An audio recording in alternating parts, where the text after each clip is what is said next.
88 vjeçari BND, fituesi i çmimit të lartë kombëtar të shkencës dhe teknologjisë 2025, është ekspert i famshëm i radarëve në Kinë, që ka nxitur zhvillimin e sistemeve kineze të radarëve toksor dhe darë e ajror për paralajmërimin e zbulimin e hershëm, duke i siguruar vendit aftësi zbuluese të mbretët dhe të saktë për mbizotrim në fushën e informacionit. Në fillim të punës sime, Kina kishte një disnivel të lartë me botën për sa u përket radarëve, të paktën 30 vjet, kurse tani mund të themi që nuk ka disnivel në përgjithësi dhe në disa aspekte jemi në nivelin më të përparuar botror.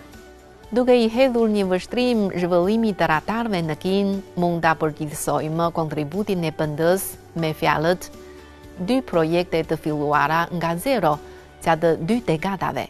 Në vitin 1963, pas diplomimit, BND shkoi në qytetin Nanking, në provincën Jiangsu të Kinës Lindore, dhe punoi në Institutin Kërkimor të 14 pranë korporatës së grupit të teknologjisë elektronike të Kinës. Ky institut konsiderohet si burimi i industrisë kineze të radarëve. Atëherë, radari me vargje fazore ishte pajisja më e përparuar për paralajmërimin e mbrojtjes nga raketat dhe teknologji të përkatëse i zotronin vetëm SBA-ja dhe Bashkimi Sovjetik.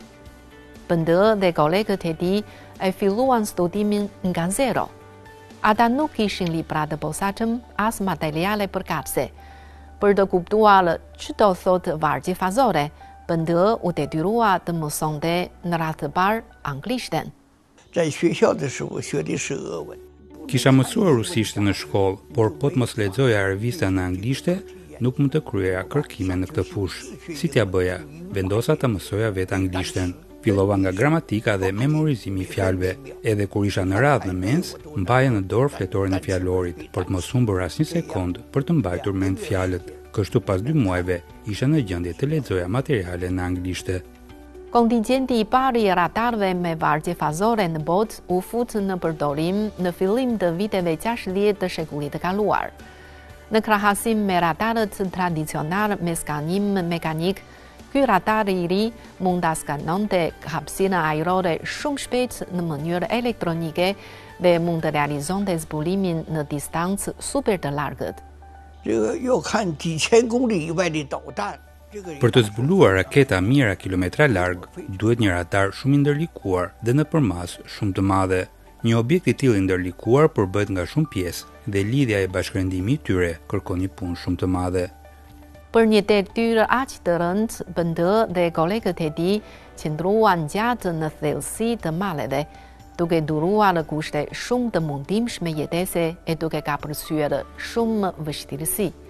Në vitin 1979, BND dhe ekipi i tij mbaruan detyrën e njësuar në vitin 1969. Në Institutin e 14, qindra punonjës morën pjesë në kërkim zhvillimin e radarit me kodin 7010, radari i parë kinez me vargje fazore. Zhvillimi i suksesshëm i 7010 e bëri Kinën vendin e tretë në botë që zotronte radari me vargje fazore për paralajmërim me rrezë të gjatë. Pas mbarimit të detyrës për radarin me vargje fazore, BND nuk i ndaloi hapat dhe vazhdoi të përballonte një sfidë tjetër për mbrojtjen kombëtare, radarin ajror Doppler me impulse për kontrollin e zjarrit të armëve. 确实是国家非常需要这种雷达。 Vendi kishte shumë nevojë për këtë radar. Dëshironin ta blinim nga vende të tjera, nuk na e shitnin. S'kishim zgjedhje tjetër, por vetëm të bënim vetë përpjekje. Në vitin 1980, Kina vendosi të studionte në mënyrë të pavalur radarin ajror Doppler me pulsime për kontrollin e zjarrit të armëve. 理论研究清楚的时候，列出难题，列出了100。 Pasi e kishim të qartë teorinë e këtij radari, paraqitëm mbi 100 çështje kyçe për të zgjidhur. Instituti caktoi 300-400 inxhinierë për të marrë pjesë në këtë projekt. Pas përpjekjeve të mundimshme gjatë viteve të mëvonshme, Deri më 1986 u arritën rezultate paraprake për këto çështje kyçe. Pasi u zotruan parimet, filloi testimi i sistemit të plot. Për shkak se radari ishte vendosur në hundën e avionit, BND, atëherë gati 50 vjeç, fluturoi në avionët eksperimental për të provuar sinjalet e radarit gjatë çdo fluturimi testimi për 2 vjet.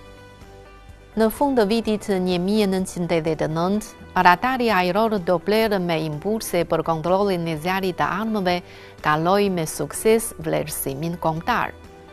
Që atëherë, avionët luftarak kinez janë në gjendje për të operuar në lartësi të mëdha.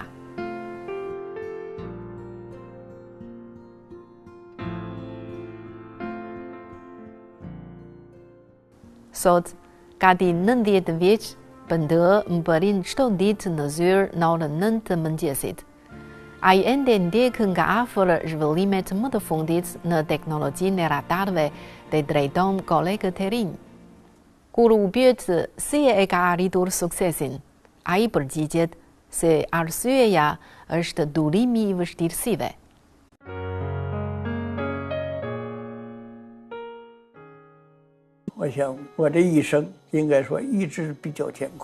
Mendoj që jeta ime ka qenë gjithmonë e vështirë. Në fillim mendoja që kur të filloja punë, mund të fitoja pak më shumë dhe prindërit e mi mund të bënin një jetë më të mirë. Kjo ishte një ide e thjeshtë. Më vonë, sepse vendi më kultivoi, isha i ndërgjegjshëm që duhet të bëja diçka për vendin dhe të kontribuoja për të. Jeta ishte e vështirë, por jam ndier i përmbushur, sepse nuk e shpërdora kohën dhe nuk i kalova vitet kot. Të dashur miq, ç'i mendoni për historinë e BND-s? Ma thoni te komentet.